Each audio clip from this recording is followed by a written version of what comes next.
Halo teman-teman, apa kabar semuanya? Semoga sehat selalu ya.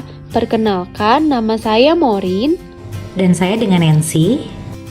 Hari ini kami berdua akan membicarakan tentang Media Richness Theory. Media Richness Theory dikembangkan oleh Richard L. Duff dan Robert H. Liegl pada tahun 1986. Media Richness Theory sering juga disebut sebagai teori kesempurnaan media, yang merupakan kemampuan informasi untuk mengubah pemahaman dalam suatu interval waktu.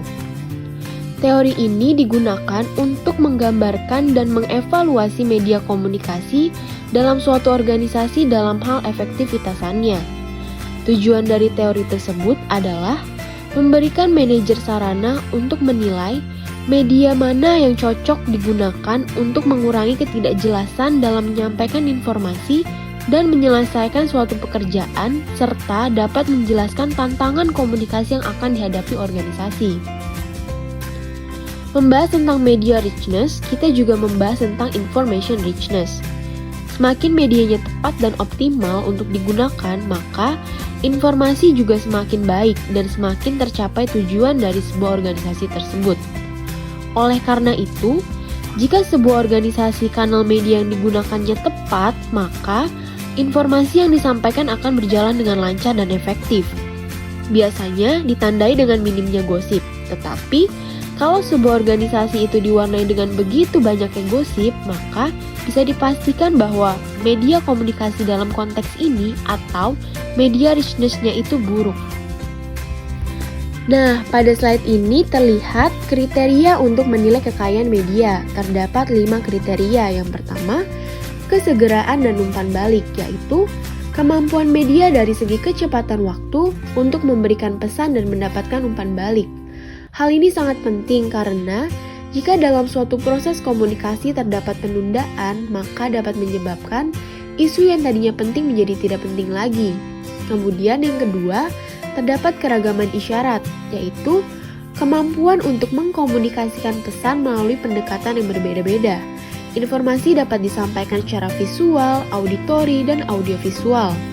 Yang ketiga, terdapat variasi bahasa, yaitu kemampuan penggunaan kata yang berbeda untuk meningkatkan pemahaman dan juga menarik penerima agar dapat memberikan feedback secara langsung.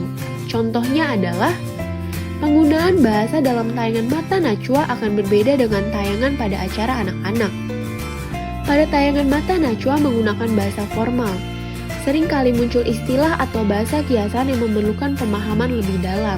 Namun, pada acara anak-anak, bahasanya lebih sederhana, menggunakan bahasa sehari-hari dan santai, jadi lebih mudah untuk dipahami. Kemudian yang keempat ada sumber personal, yaitu kemampuan media untuk mengantarkan perasaan personal dan emosi dari pihak-pihak yang berkomunikasi. Yang kelima, terdapat uncertainty process, yaitu proses yang melibatkan usaha untuk menemukan jawaban yang kredibel untuk sebuah persoalan. Contohnya, seorang public figure jika ingin memberikan sebuah pernyataan di suatu media, perlu melakukan pertimbangan terlebih dahulu dalam memilihkan media mana yang tepat atau perlu tidaknya untuk dipublikasikan. Karena suatu kebenaran tidak harus selalu dikemukakan secara langsung dan lugas.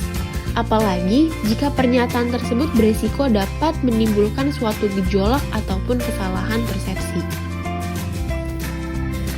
Berdasarkan kelima kriteria kekayaan media ini, Duff dan Liegl mengelompokkan kekayaan media berdasarkan hierarkinya. Dapat dilihat dari tabel bahwa semakin ke atas maka akan semakin kaya suatu media dalam menyampaikan informasi, sehingga komunikasi akan semakin efektif. Namun, semakin ke bawah, maka semakin rendah suatu media dalam menyampaikan informasi, sehingga komunikasi menjadi tidak efektif dan dapat menimbulkan ambiguitas. Dapat dilihat bahwa media komunikasi yang paling ramping adalah unaddressed document. Contohnya adalah poster. Mengapa dianggap media komunikasi yang paling ramping? Karena informasi tersebut ditujukan kepada publik. Semua orang dapat melihat isi dari informasi tersebut, tetapi tidak ada feedback secara langsung. Nah, di atasnya unaddressed document ada addressed document. Contohnya adalah surat dan email. Media ini lebih kaya dibandingkan dengan unaddresses karena pada saat kita mengirimkan email atau menulis sebuah pesan, maka kita akan menulis tujuan penerima pesan tersebut sehingga tujuannya jelas dan juga kita akan mendapatkan feedback dari orang yang kita tuju. Di atasnya addresses dokumen terdapat two-way radio. Two-way radio ini lebih kaya dibandingkan dengan addresses dokumen karena terjadi komunikasi langsung secara dua arah dan mendapatkan feedback secara langsung dalam waktu yang dekat. Berbeda kalau addresses dokumen, terkadang kita mendapatkan feedback beberapa jam kemudian, tergantung kapan si penerima itu membuka pesan kita. Namun, cakupan dari two-way radio ini sangat terbatas, sehingga informasi hanya bisa diterima oleh penerima yang berada di jangkauan dekat saja. Di atasnya two-way radio ada telepon. Dibandingkan dengan two-way radio, telepon memiliki jangkauan yang cukup besar. Kita bisa melakukan komunikasi dengan orang di berbagai kota, bahkan di berbagai negara, dan menyebabkan feedback secara langsung. Namun, dengan telepon, kita hanya dapat mendengarkan suaranya saja, tidak dapat melihat si komunikator. Di atas telepon ada video conferencing. Kenapa lebih kaya? Selain bisa mendapatkan feedback secara langsung, kita juga dapat melihat lawan bicara kita. Video conferencing seperti saat ini yang sedang digunakan adalah Zoom dan Google Meet. Namun, jika melakukan komunikasi melalui video conferencing, maka akan ada kendala di jaringan.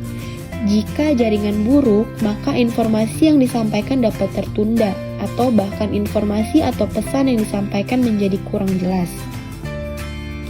Di atas video conferencing ada face to face. Face to face di sini dianggap sebagai media yang paling kaya dalam hal efektivitasnya menyampaikan pesan. Kenapa dianggap paling kaya? Karena dengan face to face kita bisa mendapatkan feedback secara langsung. Selain itu, kita juga bisa melihat ekspresi wajah, gestur tubuh, bahkan bisa melihat dan merasakan emosi dari lawan bicara kita. Jika terdapat persoalan atau istilah yang kurang dipahami, dapat ditanyakan secara langsung sehingga persoalan tersebut cepat selesai dan informasi yang disampaikan juga menjadi jelas. Dalam kehidupan sehari-hari, teori kekayaan media sangat berguna untuk memudahkan dalam melakukan pekerjaan dan menghindari kesalahpahaman dalam menyampaikan suatu pesan atau informasi. Kita ambil contoh dalam keseharian dunia kerja. Media yang ramping biasanya digunakan dalam melaksanakan pekerjaan rutin atau yang bersifat memberikan informasi umum dan mudah dipahami. Seperti seorang sekretaris yang akan membuat janji meeting, tidak perlu bertemu langsung dengan peserta yang akan diundang, tapi cukup dengan mengirimkan email yang menyebutkan topik, hari, tanggal, jam, dan tempat meeting. Selanjutnya, contoh media kaya dalam dunia pekerjaan biasanya digunakan dalam menginformasikan pesan penting yang memerlukan pemahaman lebih dalam dan diperlukan tatap muka. Seperti wawancara calon karyawan baru dalam sebuah perusahaan.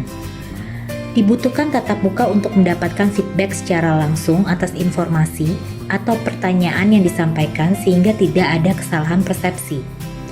Dengan bertatap muka, kedua belah pihak dapat lebih merasakan emosi atau perasaan lawan bicaranya.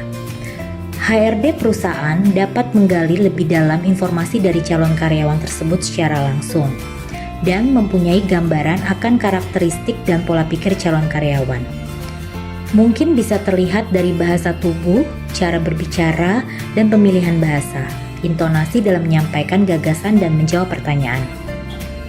Nah, hal-hal seperti ini yang bisa memberikan informasi dan penilaian tambahan kepada HRD apakah calon karyawan tersebut cocok atau tidak dengan posisi yang ditawarkan serta cocok atau tidaknya dengan budaya kerja di perusahaan tersebut. Secara singkat dapat disimpulkan jika sebuah media komunikasi mempunyai kelima kriteria kekayaan media, maka media tersebut termasuk dalam media kaya. Di luar itu berarti termasuk media ramping atau kurang kaya.